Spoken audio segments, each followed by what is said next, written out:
Well, welcome everybody. Thank you for being here. I'd like to welcome you to the Norwood City Council's Economic Development and Community Engagement Committee meeting. We are going to get started this evening with a presentation that has kind of come out of our Community Engagement Action Group work with the Quality of Life Plan. I had a chance to meet Ken Wilson of Cincinnati Works, and so he's here. I'm going to ask him to come on up. And if you want to come this way, we can take one and pass. Thank you. Pass these down. Ken is one of the many persons who have been showing up on a bi-weekly basis to help create a plan to move our city forward. And so I've asked him to share because he has a professional role that might be of benefit to many of our residents and just be a good resource for us to be able to know about. So thank you for being with us. Would you tell us your name, your role, and about Cincinnati Works? Okay, great. Thanks very much for having me tonight. My name is Ken Wilson. I am the Community Engagement Specialist for the nonprofit group Cincinnati Works. I have to apologize initially. My voice is going in and out. We hosted our annual fall job fair at the Centos Center on Tuesday, and so it's been a lot of hustle and bustle. We had about 300 people come through in terms of actually getting jobs. We had about 800 people attend. We had 49 employers that were there, and about 3,000 people signed up online to actually attend. So it was a very well received event, one of our biggest job fairs ever. Wanted to start with just basically saying that Cincinnati Works is a nonprofit organization that specializes in employment development, and we offer free, let me repeat that, free lifetime career coaching and long-term mentoring, monitoring, and mediation services, because we want to help people not only get a job, but advance in that job and be able to create some kind of long-term plan for their life. We started about 20 years ago with the express purpose of helping people to get out of poverty one job at a time. Our first year, our goal was to help 100 people, and we've since expanded that a great deal. I gave you a brief handout there, and I'll just go over that briefly as long as my voice will hold out. Yes. So our niche and what we've developed in terms of our formula of working with people are kind of twofold. The individual customized coaching for people. We want to help again with long-term permanent employment, because that leads to income growth, which leads to self-sustaining economic security. So again, it's about not only helping people get a job, but to maintain that job. And one of the things I like to say is, for working with the particular population that we work with, we want to ultimately help people move from going to payday loan companies to having a banking, a checking, and a retirement fund. Instead of going to J.D. Byright or Alfred Motors, we want them to be able to go to Mike Castor's and get a quality new car. We want them to help save for a house, things to improve their family in terms of education, certifications, things that again can help them move along. The other unique aspect about us is we form relationships. We have about 80 core employers that we work with, and those core employers are committed to working with us directly in terms of they're getting vetted people who have not only gone through background checks but gone through drug screenings, but are versed in the fact that they want long-term permanent employment. So the employers that we work with make a commitment to do things like instead of firing someone on the first offense, they're calling us so we can work with the employer directly to change the behavior, change the routine, get them again accustomed to calling in sick, or if they're going to be late, calling in to make sure their employer knows where they're at. We have clients that have gone from working 3 months at, say, Taco Bell, and then working 3 months at McDonald's, just going from place to place. One of the things we're, again, trying to do is to improve that retention. So we have two customers. It's not only our clients, which who we call members, but it's actually the employers that are committed to us in terms of working with us directly. So that's twofold. A lot of the clients that we work with, again, are people who have lack of transportation. Some of them have criminal backgrounds.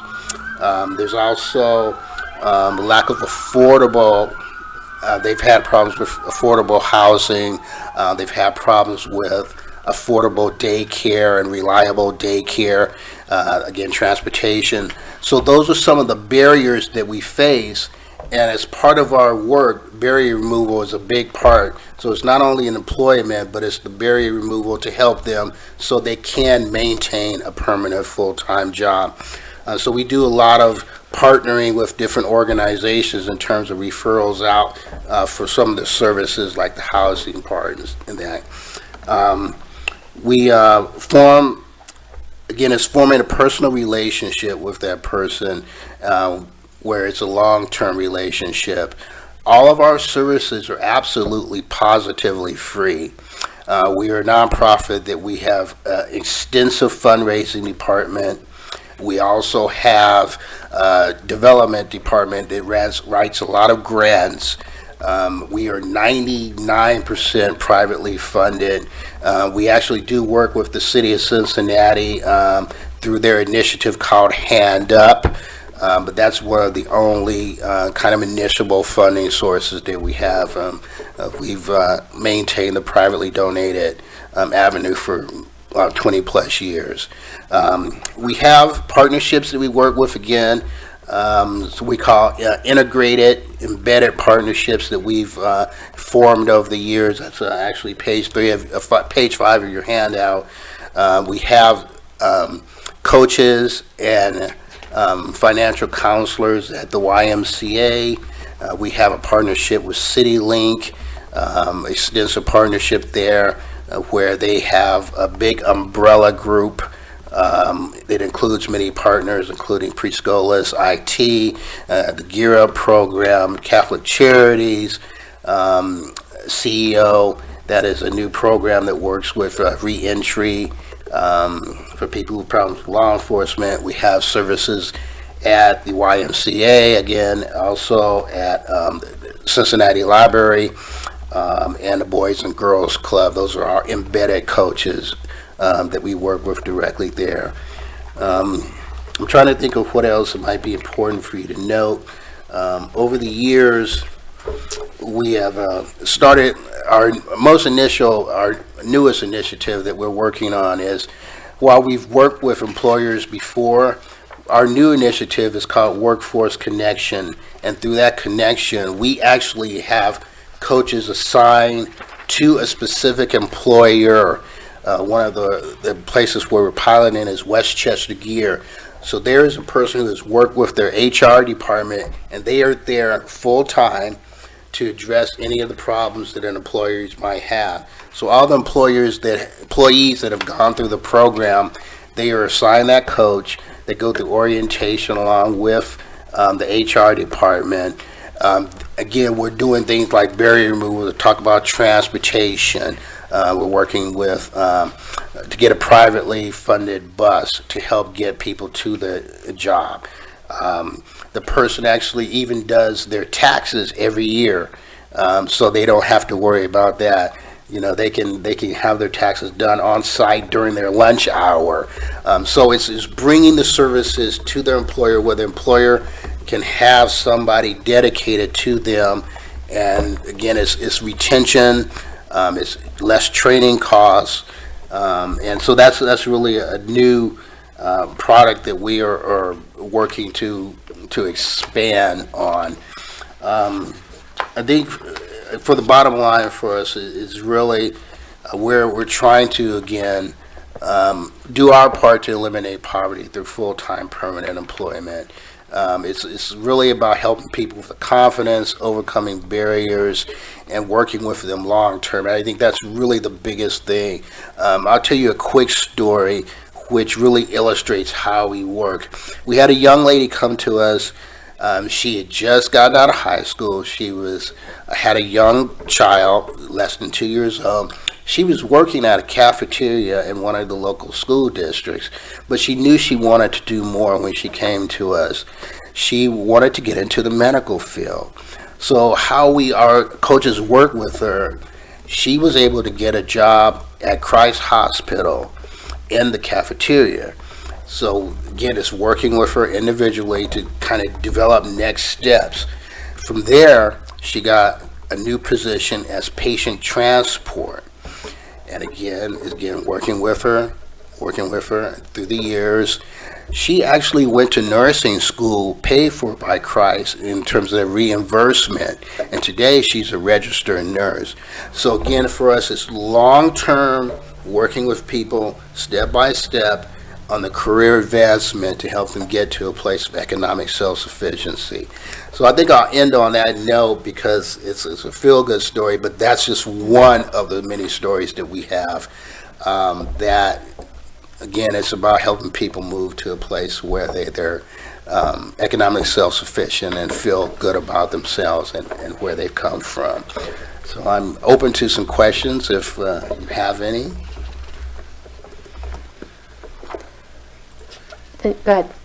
Yeah, thank you, Ms. Stevenson. So first, I just want to commend this organization. It sounds wonderful, the stuff that you all do. The fact that you're privately funded at 99%, you've gotten these donations, and you've gotten the employers in the area to buy into this, and other donors to buy into this. I think that's fantastic.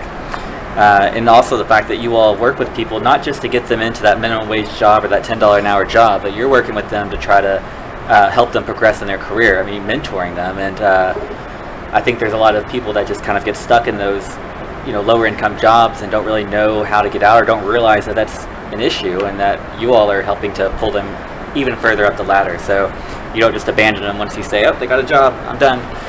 So I think that's just fantastic.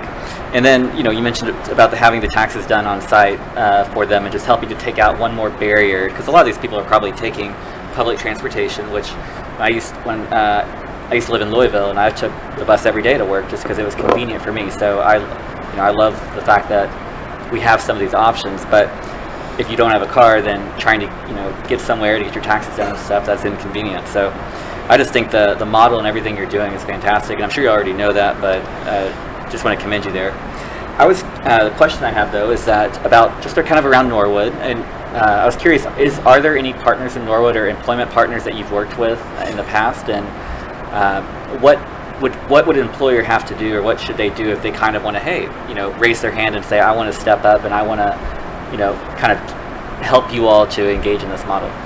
Okay, so first of all, actually, we have not reached out into Norwood. That's kind of why I'm doing the community outreach work in terms of connecting with people, on the basic side, just trying to get the information out to different places, different communities, to let them know that these services are available, that they're available to people in their community.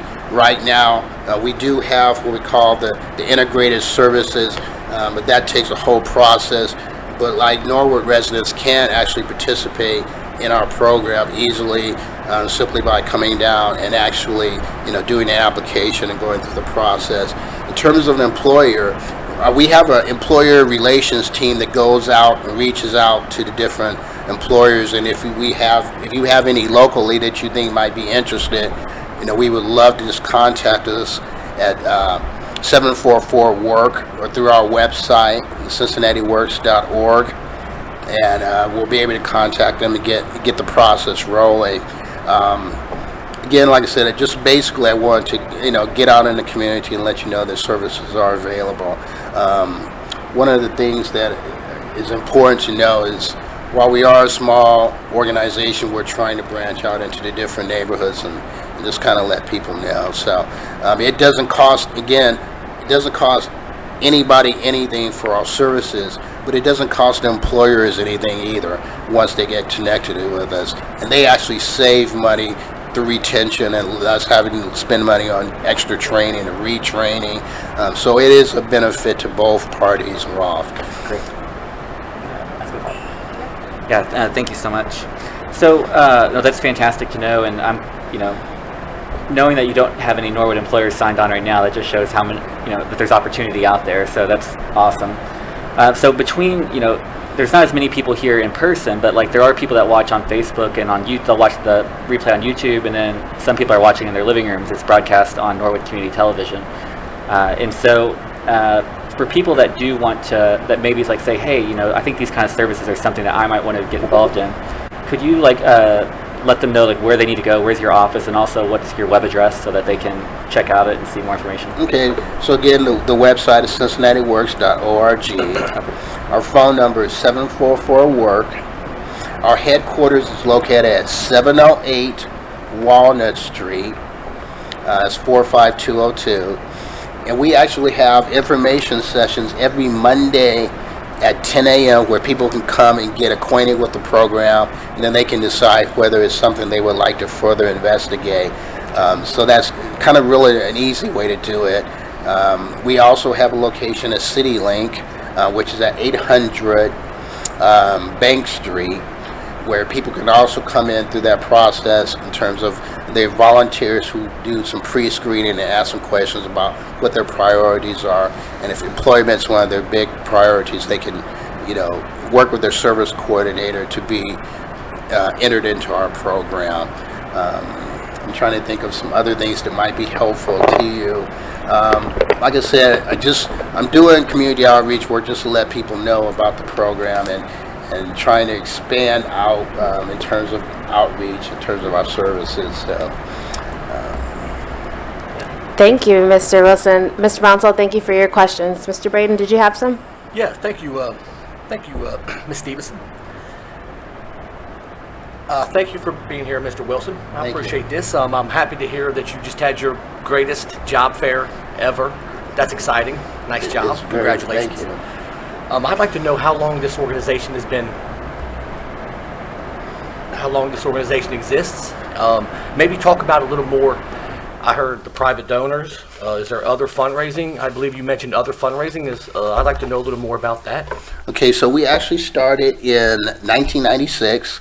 Our founder, Dave Phillips, and his wife, Dave, had just retired from Arthur Anderson, and he wanted to do something to give back to the community. So he actually traveled the country to kind of see what kind of programs were out there.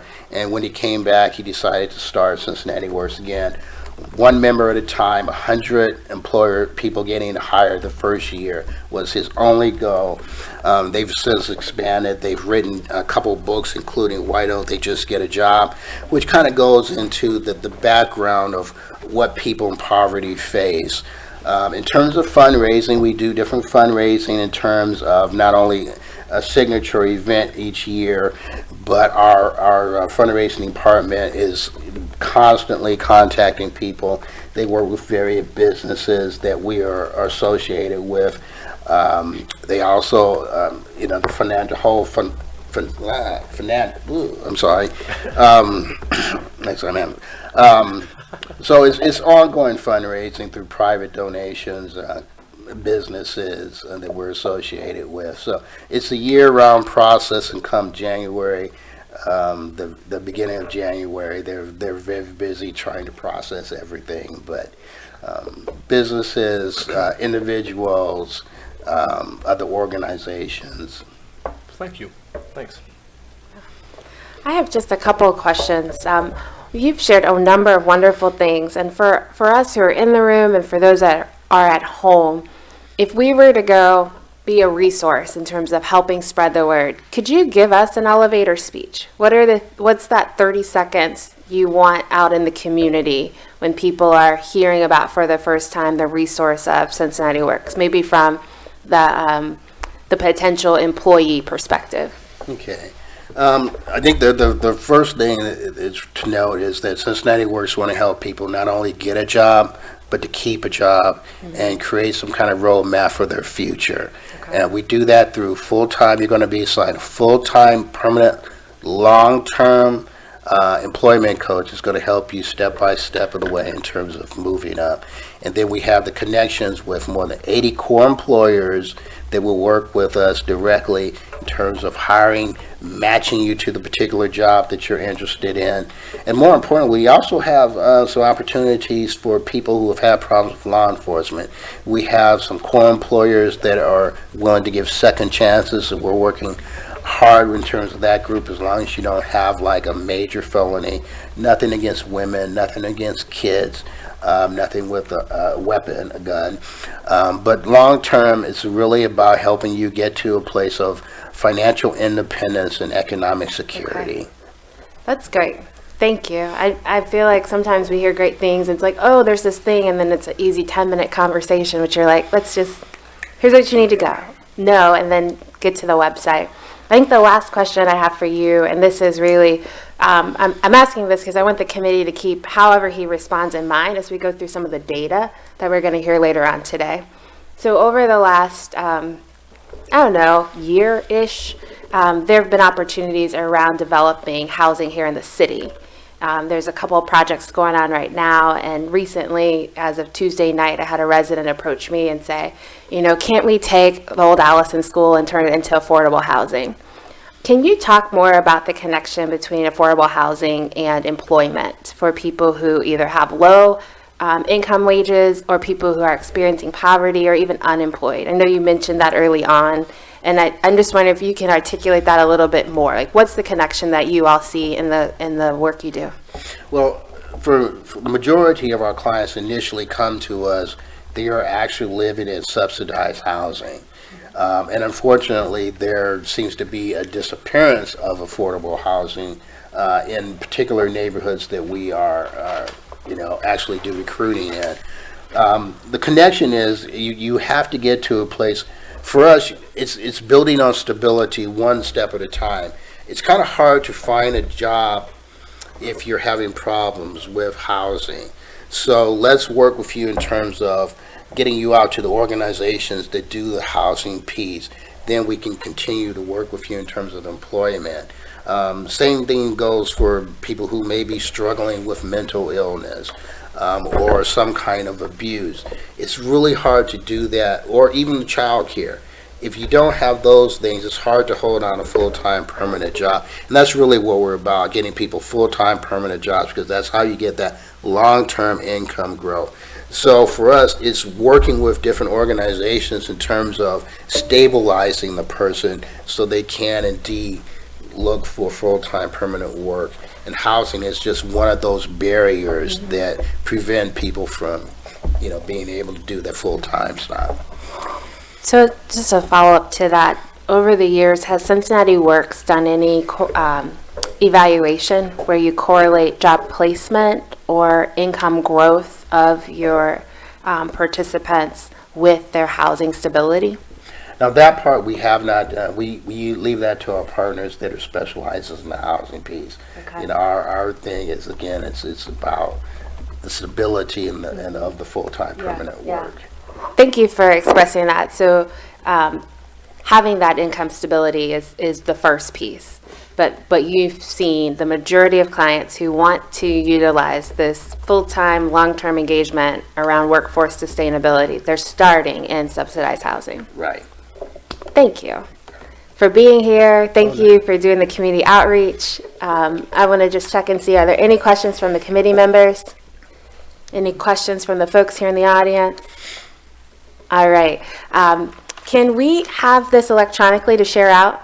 Most definitely. And what I will do is also, I plan to make myself more known in Norwood.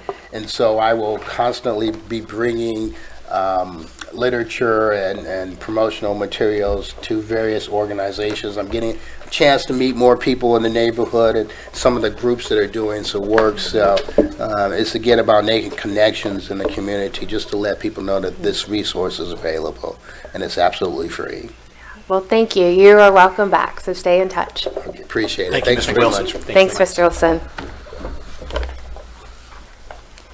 So next on our agenda is the quality of life planning process. And specifically, we're going to hear from the Community Building Institute. You sure can. So I'm going to invite up Valerie Daly. Valerie is, Valerie, what is your title? Associate Director. She is the Associate Director, and she is going to be using the monitor. So if you're online at home, not if you're online at home, if you're watching online or at home, we'll try to get to the monitor more directly. This file and the website she's going to will make available online as well. Valerie's going to be walking us through housing and population data relevant to the city of Norwood. And this is data that's also being provided to the action groups that are working on planning processes. So Valerie, as long as you lean in, we should be able to hear you. And yep, you might need to lift up if you don't want to duck down, but Thank you, Leslie. that's good. So we've got this one-page snapshot. This is just a piece of the work that we've been doing in partnership with the resident-led effort headed up by Angela in Norwood. And I'm happy to provide this data. And I think it's always kind of surprising. There's something always that comes out of data. And I think that it just sort of lays a groundwork for where you're at, a snapshot in time. And I think you'll probably have a lot more questions than you have right now once we dig into this a little bit more. So this is from, all of this data is from the American Community Survey, the 5-year estimates from the U.S. Census from 2012 to 2016, which is the most current information available. And I'm just going to run through this and then run through a demonstration of some interactive maps that you can access at any time. So the population of Norwood is just under 20,000 people living in about 8,700 households. And then we've broken that out. This is one of the surprising things, I think. The number of single person households. So someone just living by their own, there's 3,400 of those households out of the total of 8,700. Valerie, can I interject? Yeah. Does that mean there's one person living in the household? Yes. So one person is living in a household by themselves, okay. Yeah, so you'll notice the number of households, the 8,700 number, correlates with the number of occupied units, and then everything breaks out from there. So there's some households that are family households where there's related people living together, and then there's just non-family households, and that can be a single person or it can be more than one person living together. Would you mind defining what you mean by housing unit? Would that be a house as well as an apartment, or? Yeah, any dwelling unit. So Okay. it could be, you'll see that broken out in the maps too. So it could be a single family home, or it could be, a 2-family home would be 2 units, you know, and so forth. And is that term kind of interchangeable with households? Yeah, so you're always going to have an equivalent. The number of households will correspond with the number of occupied units. Okay, thank you. Yeah. But not households. So for instance, I think I hear, maybe not. My question is just to, well, my point of clarity. Households is talking about the combination of people Yes, but And- those combination of people live in a raise- housing unit. Yeah. Okay. Yep. And then the further distinction is non-family households and family households. And that's sort of how it breaks out from there. Okay. And then the number of married couples with children, so this again falls into that universe of households. There's about 900 of those. And then we wanted to look too at single family with children households, so a single mom with kids. There's 650 of those. With that children that's indicated, is that 0 to 18 or 0 to 17? Yeah. Okay. 18 and under. And then looking at population, the median age is 33. And then we just highlighted here the children in Norwood. So there's about 3,600 children, again, out of about 19,000 people, a little over 19,000. And there's 2,000 elderly folks in the community. And we also looked at race and ethnicity. So there's 85% of the population is white, 9% is black, and that's been increasing a little bit over time. And less than 1% is has Hispanic or Latino ethnic origin. And this is all self-identified on the census. And the median household income is $40,306, and that's a little bit better than the city of Cincinnati, and a little bit lower than Hamilton County. And there are 1,700 households living in poverty. So that could be one person or it could be a family household. Then I'm going to scroll up to the housing units piece. So again, there's 10,000 housing units in Norwood. 1,300 of those are vacant. And you can dig a little bit into this with the map.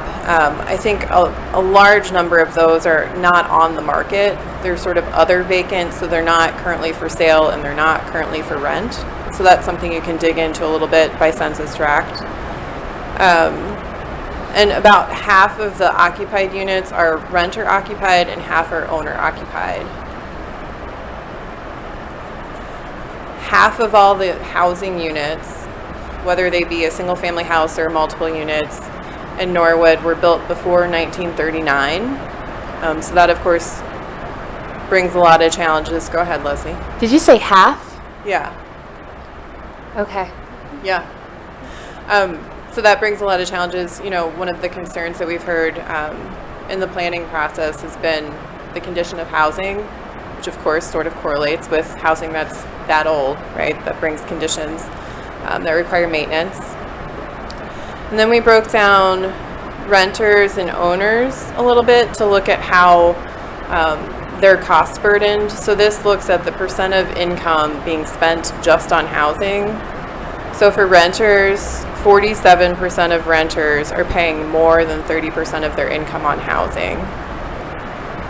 And they are doing much worse in terms of the cost burden than our owners. So in owner households, 19% of the household income, 19% of the owners are spending more than 30% of their income on housing. We've got more detailed data on the Google Drive for the low-income households moving in here. There's a data set that looks at affordability that combines both housing, and Ken talked about transportation. So that combined cost, when you combine those two for low-income households, they're not making it at all, right? They're spending, there's just not a way to sort of survive in Norwood on that low income. So you can again see the split between median income families are doing pretty well. They should be spending no more than 30%, and 20% of them, of their income is being spent on housing on average. So they're doing well, right? Low-income households, individuals, on the other hand, are spending about 2/3 of their income, 3/4 of their income on housing. So there's very little money left over for anything else that they might need to do. What is the definition here of a low-income individual? So anybody living in poverty, the poverty threshold at the time. Okay. And I think that data source is from 2014. Are there any questions about that piece? And again, there's tons more data, but I just tried to, and I think there's a couple more highlights listening to Ken and as conversations go on of data that we have pulled elsewhere that we might want to pull into. So this is a very iterative process. So if there's anything that you don't see here that you'd like to include. So, just following up with what Mr. Bonsall said, so the correlation, although the language is different, low-income individuals is actually referring to the households in poverty? Individuals in poverty for that piece. Individuals, okay. So that's helpful. And then just one more time, cost burdened? Spending more than 30% of your income on housing. Okay. And you mentioned is it another data set that you said pulls in the cost of housing and the cost of transportation? So there's a calculation that's been done that's no longer being maintained. Okay. So the most recent information that we have for that is 2014, but we Okay. can share that. And it's really nice because it looks at sort of the median income families and then also low income families to see how both housing and transportation costs combined are impacting families. So I think that's interesting. You're saying it's no longer being maintained, right? Yes. Okay. So several months ago, I was made aware that there could have been a levy to increase the frequency of transit up and down Montgomery Road. and that is not on the ballot this fall, but I think that type of data would help us as a city understand if persons, whether they're in our city or just in the county, need transportation to get to work so they can achieve stable housing, then having transportation is the critical first piece that as a city, we need to understand that impact. And that was one of my ads too. We can pull the number of households that do not have a car in Norwood. So I think that will continue to be available. So that's one data piece that we can continue. Can that also to be look at. broken out by household income? I'll see if it can be. I'll But see even they if can weigh it's over each not, other. is there a strong correlation there? Yes. Okay, Yeah. that's helpful. Anyone else? I'm sure there's other questions. Okay, Mr. Bonsall? Yeah, thank you so much. So I was curious on when we talked about the rental, it was 52% renter occupied. Of the 48% that's owner occupied, do you have any numbers on, like, for single family houses that only have one unit in them, or structures with only one unit? What percentage of those, units are owner occupied? Is there a way to find that up? There is, so that might be a nice transition. Does anybody else have questions about this? We might transition to the map piece. Great. You might have just teed me up really well for that. So I'm going to focus on this. So you've got links for both of these maps at the bottom. So the data that I just shared with you is created, it's from the U.S. Census Bureau, but it sort of goes through this My Sidewalk portal. We have a partnership with Hamilton County Planning to get a subscription to this data, which we're using here and other places. And the nice thing about it, I think, is that this piece, and I can share reports and links and charts and graphs and all of that, but this mapping piece is interactive. So you're able to, so I preloaded these charts. So what you're seeing now without any selection made is information along the sidebar for all of Norwood. So the universe here sort of is number of total housing units. So you can see that 10,000 number matches up. And then as we scroll through, you can see the number of owner versus renter occupied. So these numbers correlate. The vacancy status, the population in renter occupied units, and then that's broken down by number of units. Household income, race and ethnicity, gross rent as a percent of income. So this is where you can see sort of more granular, not just that more than 30%, but a breakdown of 4 or 5 different levels past that. Household or age, so how older people, and you can sort of get a sense maybe where Xavier students are living with that information. Monthly home rent, household size. So what was your specific question? Remind me again. Basically, for structures that only have one unit in them, basically single family houses, what percentage of those are rental versus owner occupied? So for owner occupied, we've got household age.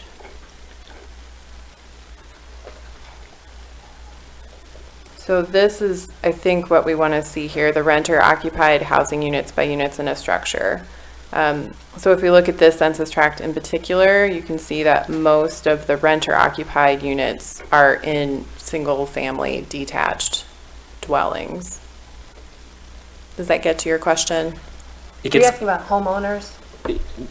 yeah, it gets Okay. closer. So but basically, I just want to see. So that's, Oh, I think, that's it. yeah, this piece of data here.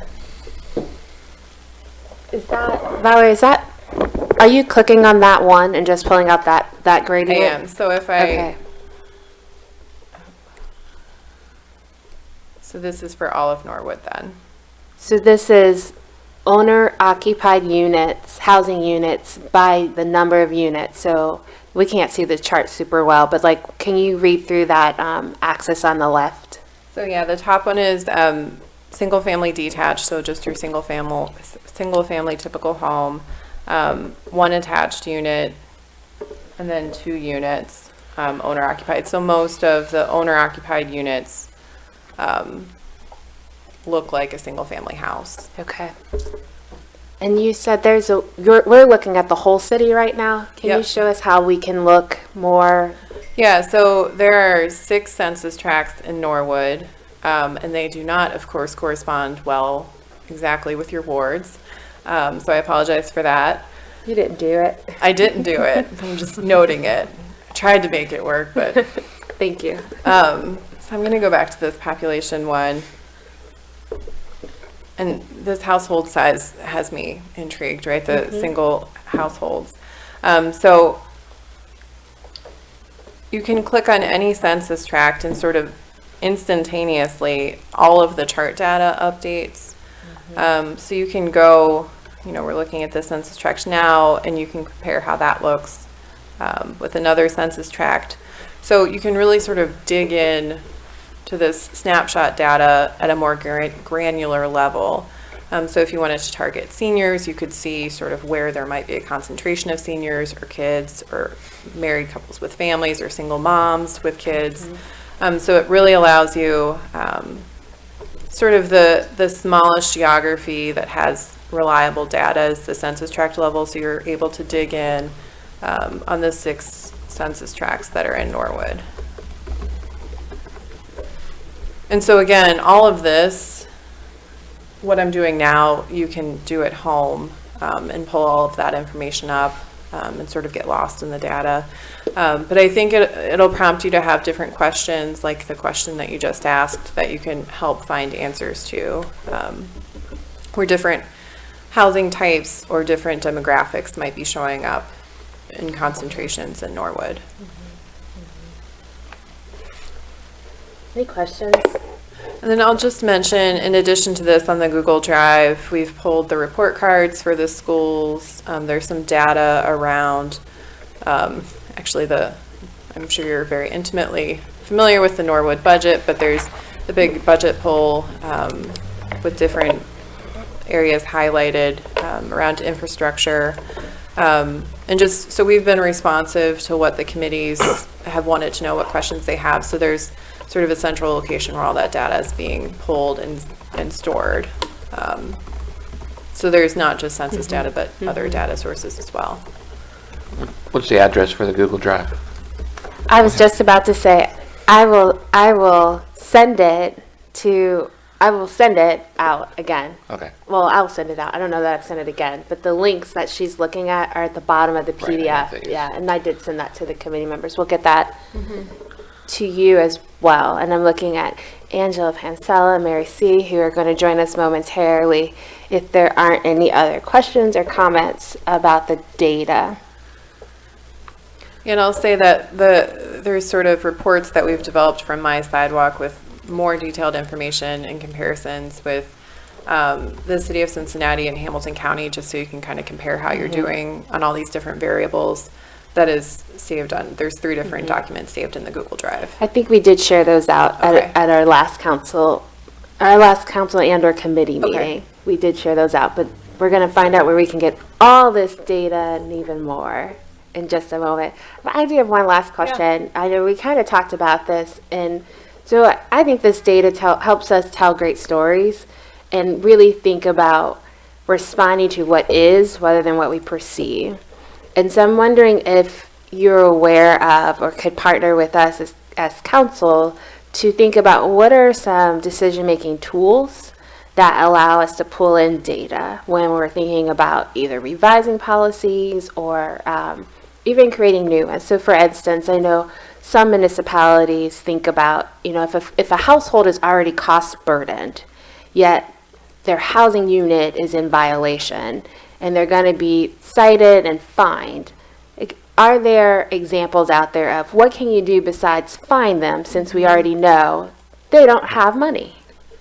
Yeah, we'd be happy to help both establish the baseline data to sort of make the case, and then also part of our charge is to help with best practices as well, to see what's going on in different places.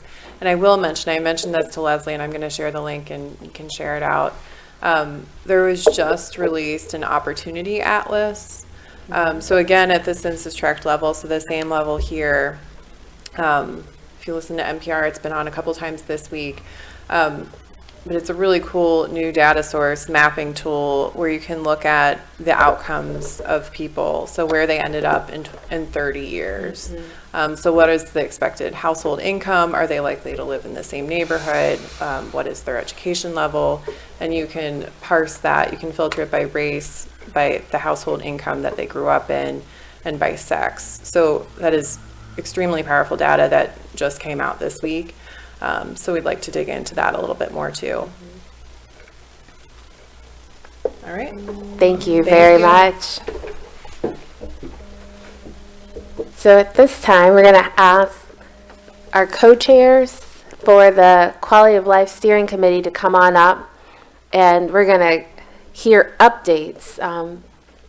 I think broad ones, but if you've got committee level ones too, you want to, or action group level, please share those as well.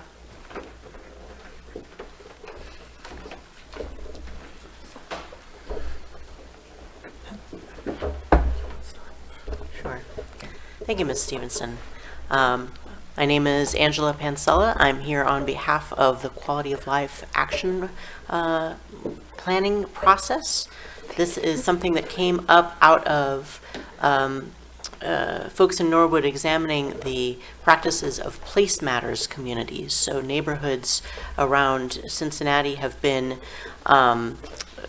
connected through the work of an organization called LISC, Local Initiative Support Corporation, and they were helping funders invest in neighborhoods by finding out what the residents of the neighborhoods themselves wanted to see happen, knowing that the best folks to ask what should be done in a neighborhood are the people who live in the neighborhoods.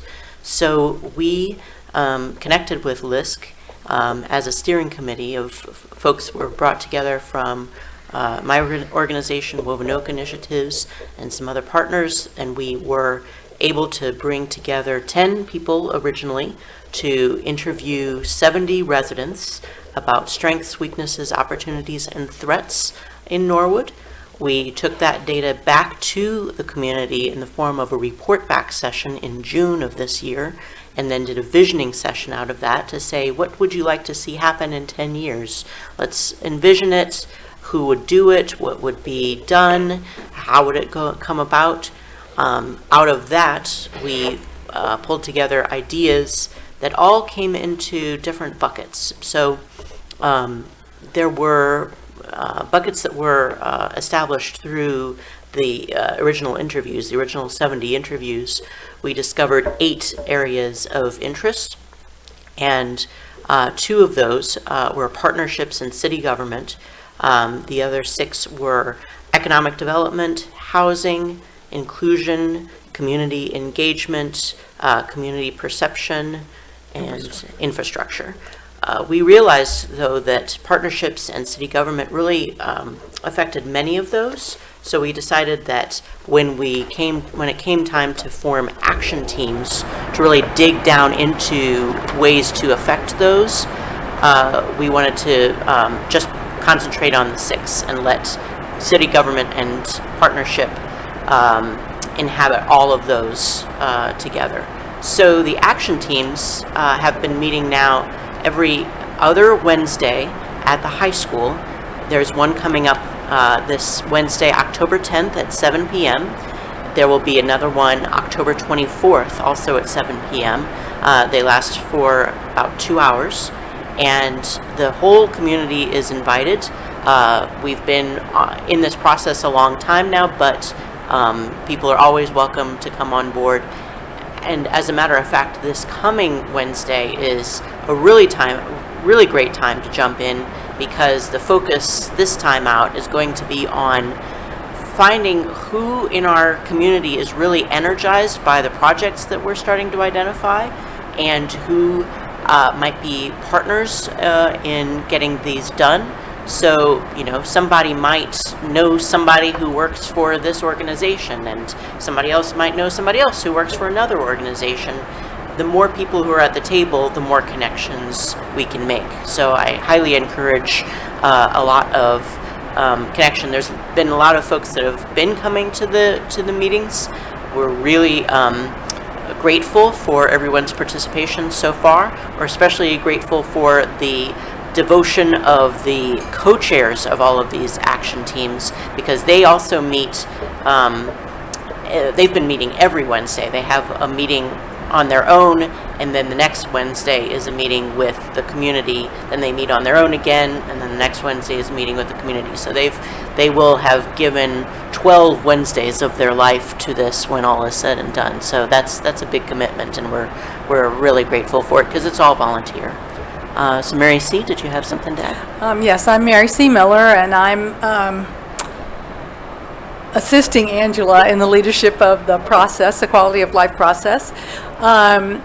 She's giving you a really good background. I think right now the most exciting thing that's happening is that each of the groups are finalizing what we're calling goals that they have to see accomplished in the community, and writing objectives for meeting those goals, things that are actually achievable. I'm just thinking one of the very large goals from from the housing group is to increase home ownership to the national average, which I believe we've seen the percentage in Norwood is about 48%, and the national average is about 64%. So that committee is actually thinking of ways that they can approach that goal incrementally, and get something accomplished to move in that direction.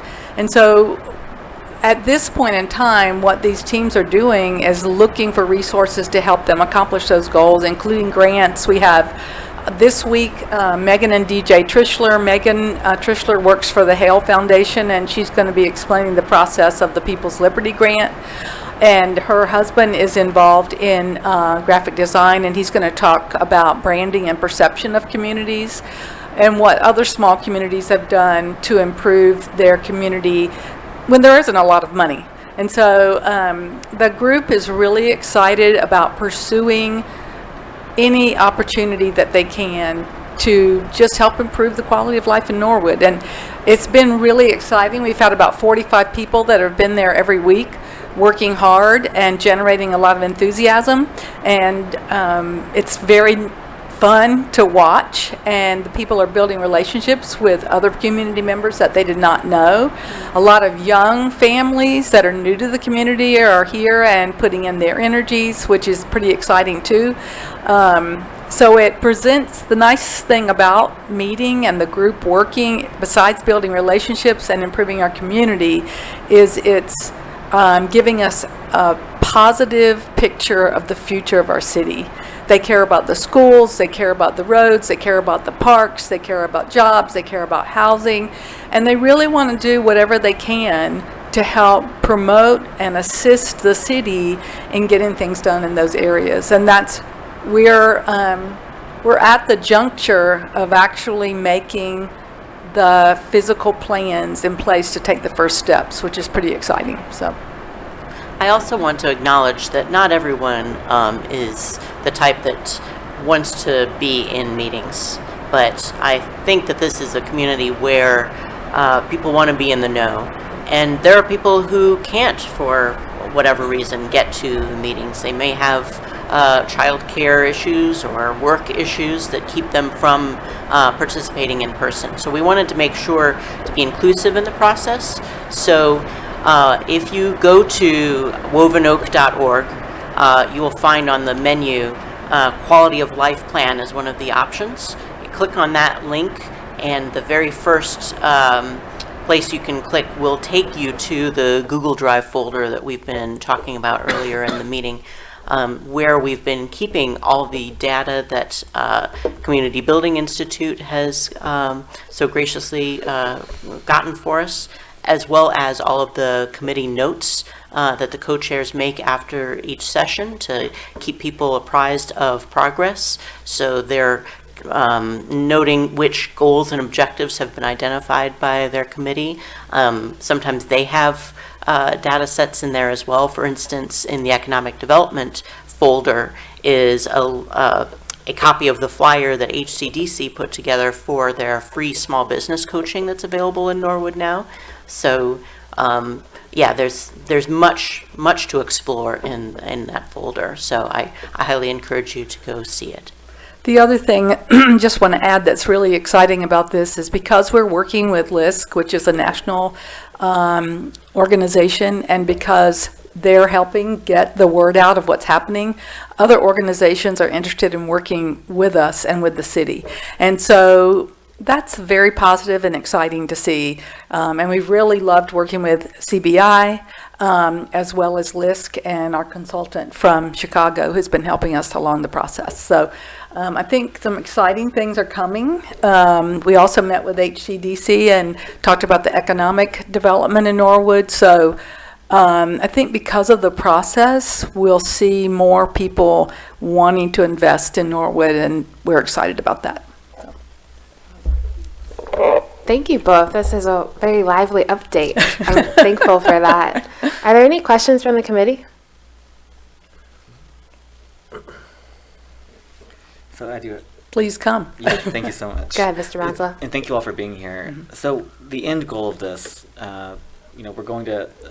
I've been going to these subcommittees, and the infrastructure is the one that I've been participating with. So we're working on getting our goals together and working on kind of identifying what I think at this. You said this next meeting will be kind of identifying the ones that we're really going to be tackling. So the question I would have then is, after the 12 weeks is up, or the 6 sessions is up for the subcommittees, what goes on after that?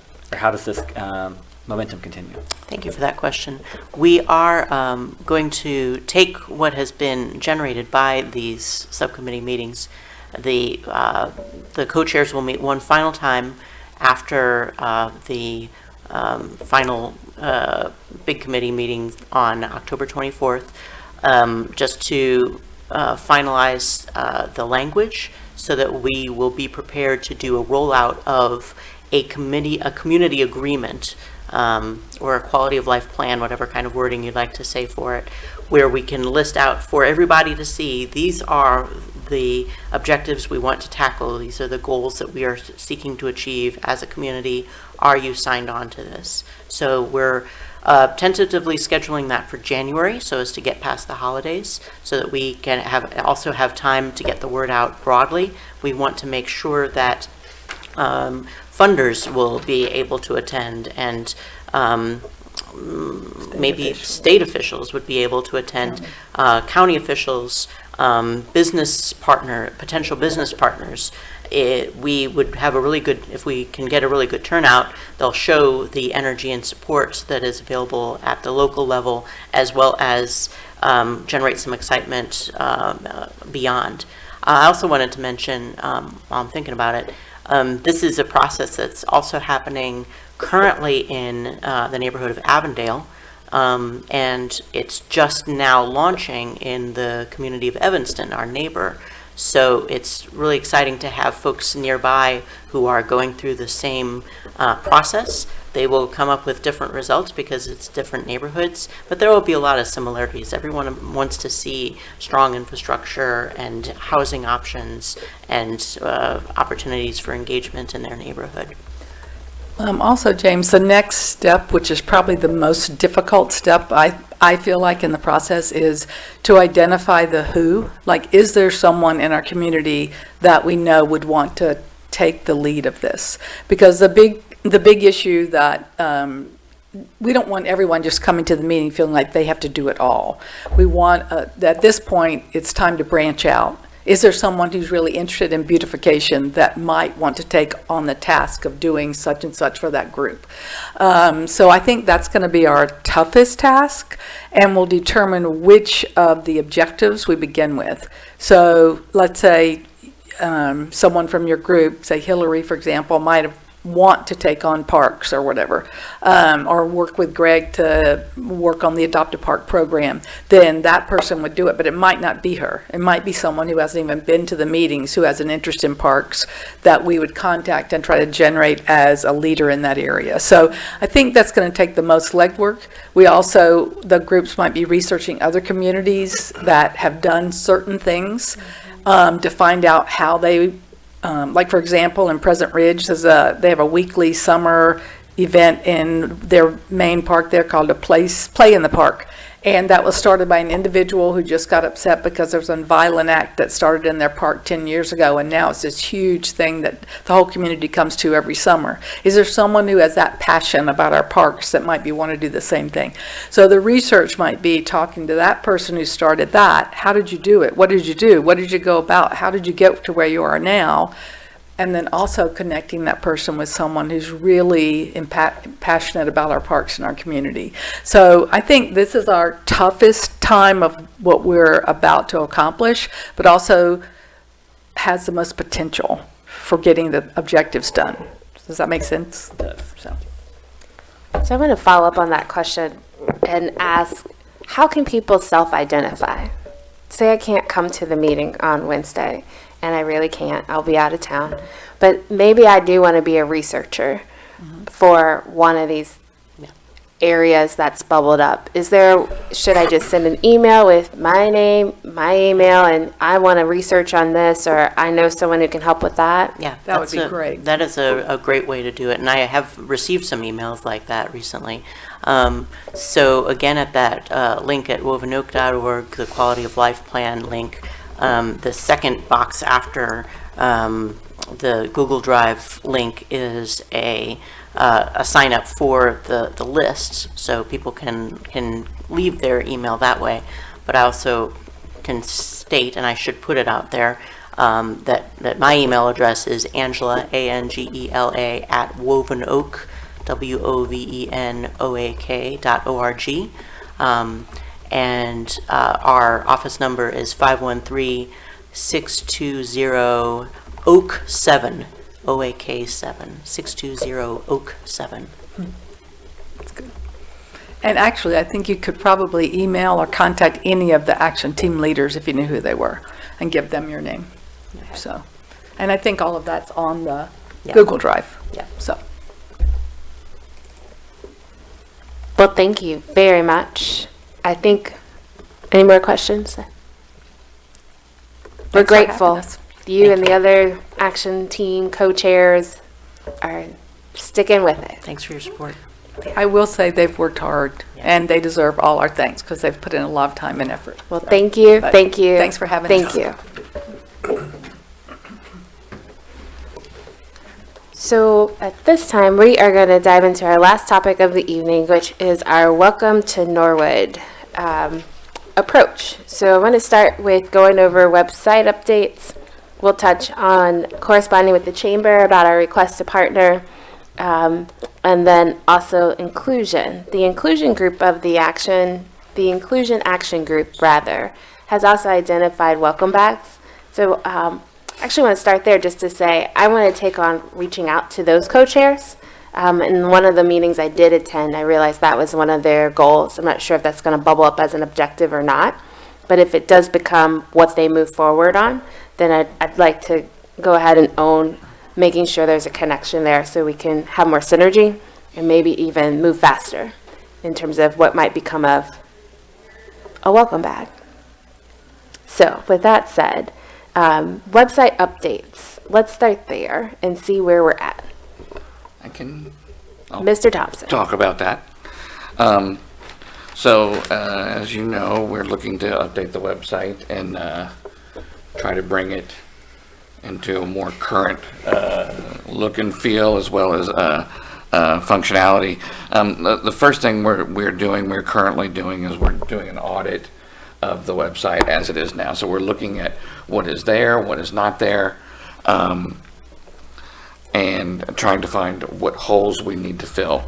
I would encourage anybody on the committee to also take a look to see things, if you see things that need to be done. And I also encourage anybody in the community, if you've gone to the website to try to find something and couldn't find it or wish something was there, shoot me an email so we can identify the kind of things that we want to do with this. Let me interject real quick. Can you go ahead and share out what your email address is and let folks know, do you want them to contact you in a certain time frame? Or is it just ongoing? The total process is probably going to be a little bit drawn out. So the sooner the better, of course. Website, or not website, email address is ethompson@norwood-ohio.com. And you'll be able to get me there. A lot of people also know me on Facebook. Pretty much any way you can get in touch with me, do it.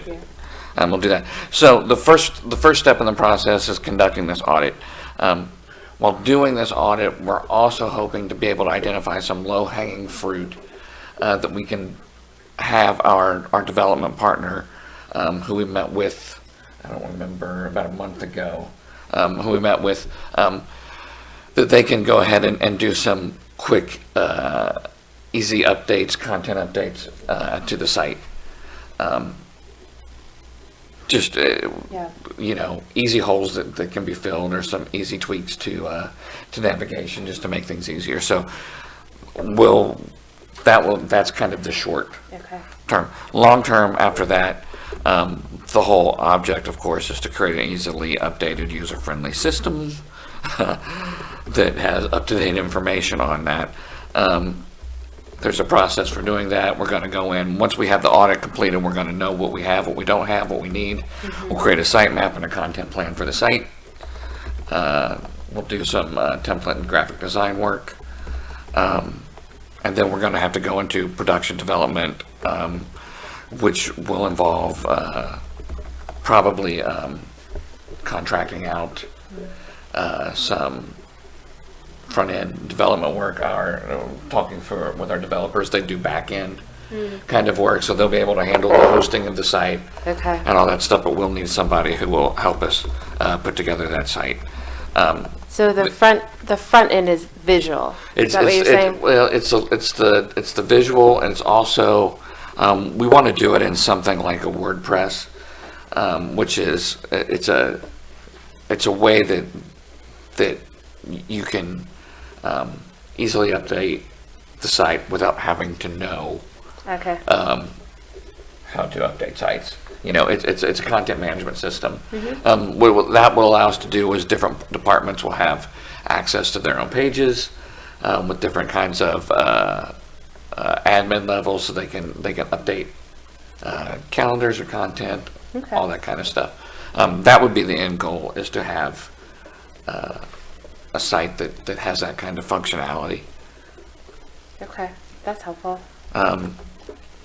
The early part, the audit, the low-hanging fruit, the getting some of that stuff done can happen fairly quickly. But this is building a website. That's what I do for a living. Yeah. And in some regards, it takes some time. It's a long process, so it's going to take a couple months to get through. I'm glad you identified this as your expertise, which is why I'm looking to you for leadership in this area. Right.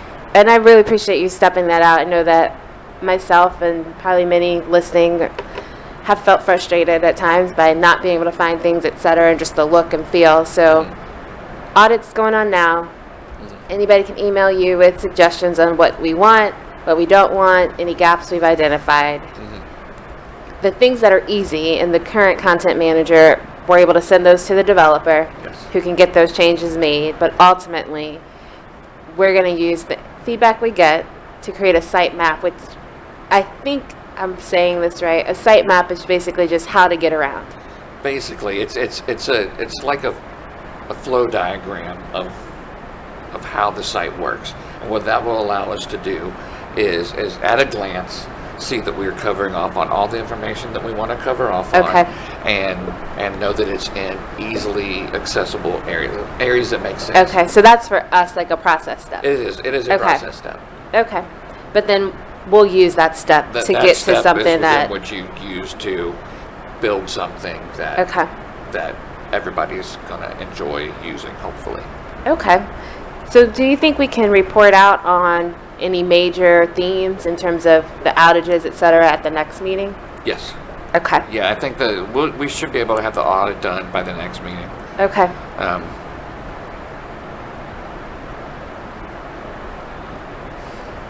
And I know you said that could be ongoing in terms of feedback, but of course, kind of sharing out what we have then. Yeah, that'll be the top level, and then if people find things as we get into actually doing the work, that's one of the great things about digital is the whole point is to eventually end up with something that's fairly easily updatable.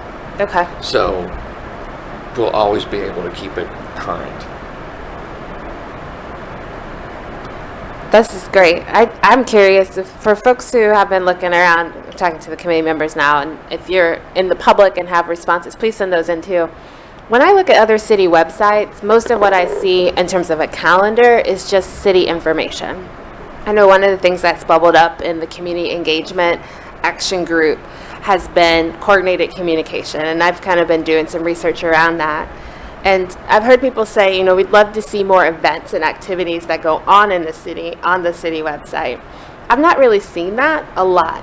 I think there are websites that talk about cities, but I haven't always seen like every city website has what's going on in the community, but they're more like just city, either sponsored or like public meetings. So I'm just curious, like with what we know thus far, has anybody else seen that or? I think probably a reason for that is just having a central person who gets all that information to put it in. I think that's probably a difficult thing to do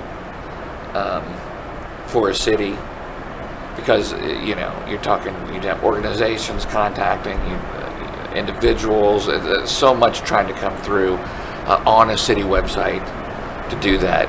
I wonder if maybe we could create like a Google Calendar for the city that has kind of open admin rights to it, so that anybody can come in and just put something on it. Because that's kind of what I think is what you're looking for, is ability for any person to come in and add something to a calendar. So I'm going to respond to that. So right now, if you go online to the Norwood Star, they have an opportunity for you to submit events to their calendar, and they screen and then they go up if they're approved. And I don't think it's a big process.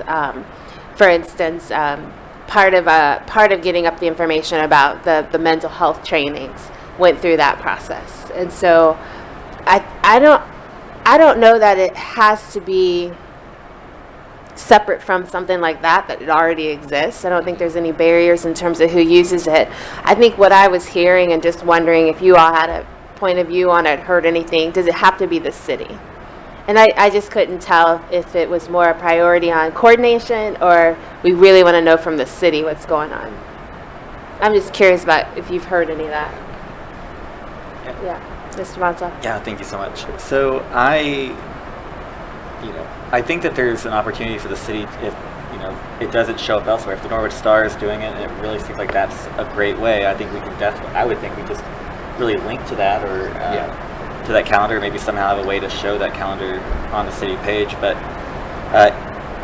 if it was decided that there's really not a great option out there, the library doesn't really want to handle all of that, and other people don't want to handle that, I think that there's ways that we can find, either the clerk of council or somebody that we could train to, they send all the events to a certain address, and we train them to screen, there's a process to screen it, and then it gets added.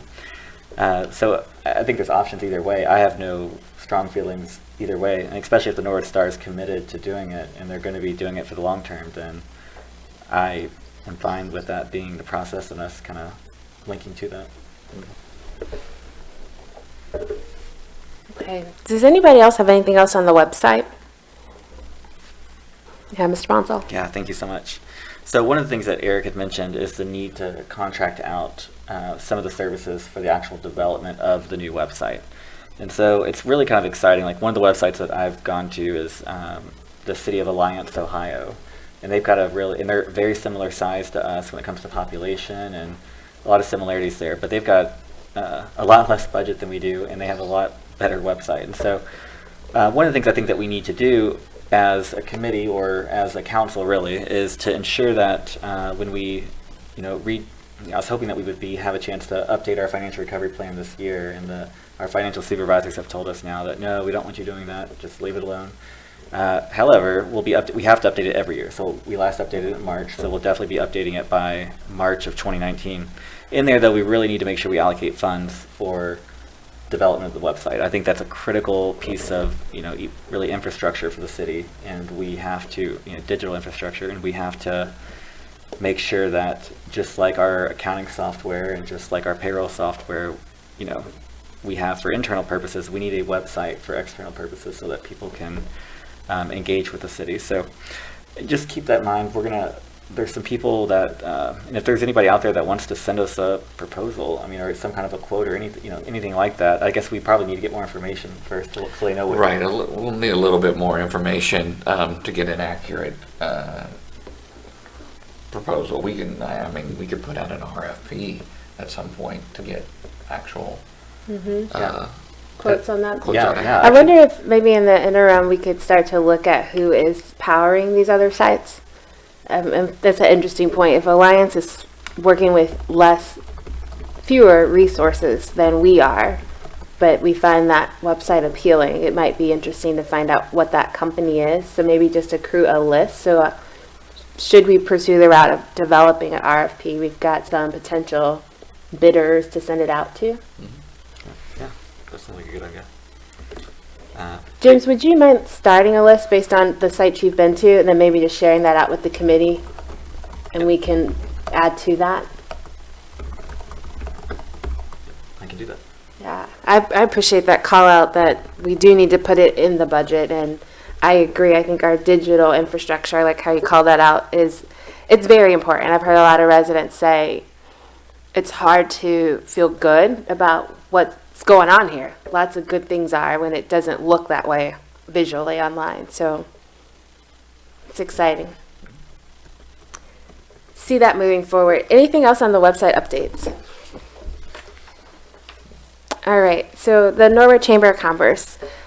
We sent a letter, I think in September, to the Norwood Chamber, and they had a board meeting where they had communicated back to the clerk of council they would consider it at their October 2nd meeting. So I'm hopeful that we can hear a response from them soon. It was, 2 days ago? In doing so, just as a reminder to us and the public, we had drafted a letter inviting them to partner with us. And by partner with us, we were asking them, would they see it as a benefit? The request went to the board to invite their members to help sponsor some type of a welcome bag or experience, whether that be digital, whether it be mobile, as in portable, or static. And I don't think we ever identified a place with that. I don't think that was our conversation. I think that was the action group, so I apologize. We were asking them specifically about the bag and the contents. The action group, as a point of clarity, was thinking about how can the experience of welcome be mobile, portable, be digital, and also be static. So opportunities definitely to continue collaborating there. I think a lot of our committee members probably hold in mind, maybe the public too, Mr. Braden has been a local entrepreneur for a while. Mr. Braden, would you be willing to take the lead on following up with the chamber and just working with the clerk of council to find out if they actually did get a chance to put that on their last agenda? That way we can hear back from them their thoughts. Sure. I appreciate that. I absolutely will contact the Chamber of Commerce and see what they have to say. If they want to be involved in a welcome bag. Mm-hmm.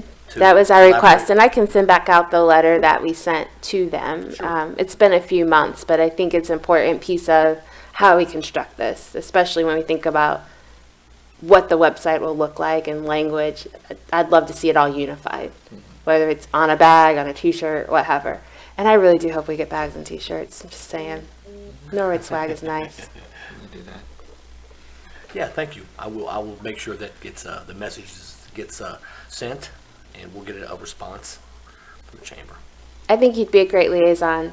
I know you've got a wonderful business here and have for a while. And I appreciate that. I like that we can leverage our expertise.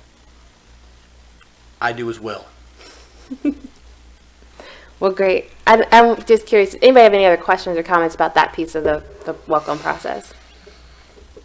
Okay.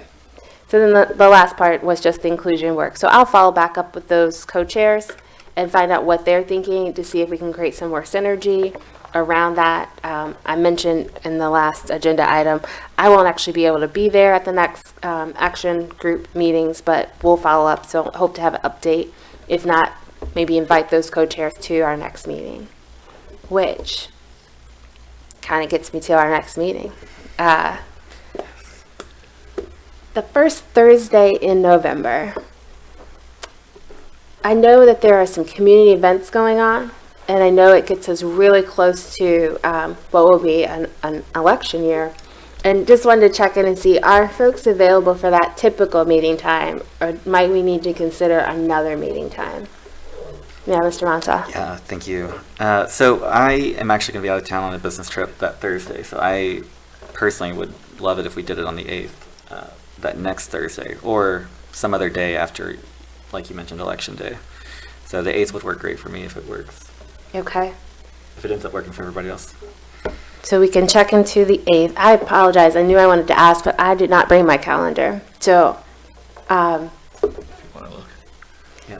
thank you, but it doesn't have my commitments on it. Oh, I thought, well, I didn't know if you wanted the days. No, thank you. I appreciate that. Thursday, November 8th might be an opportunity. Yeah. And then the 25th, if we wanted to, because I know we only covered some items here, if we wanted to look at different items, we could meet maybe on 3 weeks from now, which would be the 25th of October. That gets us to right before Halloween, but Yes, I appreciate that. So that might be feasible. I know we've got a regular session of council that week on the 23rd. And I intentionally did not try and cover all of our items. We will have, before then, some updates as it relates to the mural. We're in the process still of getting some feedback from Artworks around the proposed language around regulations and the process and all of that. So I'm hopeful to get that out to this committee, and potentially we could discuss it on the 25th. Does anybody have any conflicts with that date? Mr. Braden? Yes, I don't have my calendar in front of me, but I do believe the 25th might not work for me. Okay. Which is fine. I'll make sure I follow up via email Yeah, as yeah. well. I just thought I we would apologize for that, discuss it. Mr. Bonzo. no, you don't do it. Yeah. I apologize for that. Yeah. Okay, but we're certain at this point, the 1st we all couldn't be together. The 8th we potentially all could be together. And we're not all able to meet on the 25th of Yeah. October. The 8th or would work for me, or you say the 1st, yes. Okay, well, the 1st, Mr. Ponsall wouldn't be here. And if Okay, you okay. still have to have, they can Okay. still have it. I'm not, I don't want to stop progress. Yeah, it's always better when we can all be here. But I do appreciate that. I'll go ahead and check both of those dates myself. But that's good feedback. Are there other days? I know we've kind of been talking about Thursday. Are there other weekdays that might work if we need to pick another day? I know it's I'll have tough. to let you know. I know I'm leaving for a couple weeks at the end of October, Okay, so I'll let you know exactly specifically as soon as I can get to my calendar. sure. That sounds great. Well, are there any requests to address the committee? Okay. Well, this has been great. I'm pleased we didn't try and do too much. I feel like we had thorough discussions. Anybody got any feedback on the meeting overall? More data, love data. More data, love data. I like it too. I'm so glad you could come. I will say this, I have made a request. So because I will not be here next week, I'd like to hold reporting out on this meeting until the regular meeting on the 23rd. And on the 23rd, I've made a request to the President of Council that CBI come and do a presentation of data and maybe could tie together what they gave us before but didn't present on, and as well as this. So I'm hopeful, if not a full-on presentation, at least during our discussion when we submit our committee report. I know they will be available where we can do some highlights then as well. I think this is very powerful data, and I look forward to the resources they can provide us for thinking about, all right, we now know there are 3,600 folks under 18 here. You know, what does that mean for the comments around, can we please do more with the rec center? Can we please do more with the parks? We're talking about 3,600 residents who need something to do. So I think it's really helpful for us to keep really in context. Who are the people who we are representing? Very helpful. Very helpful. Yeah. Any other closing thoughts? All right. Well, thank you all for being here. We are officially adjourned.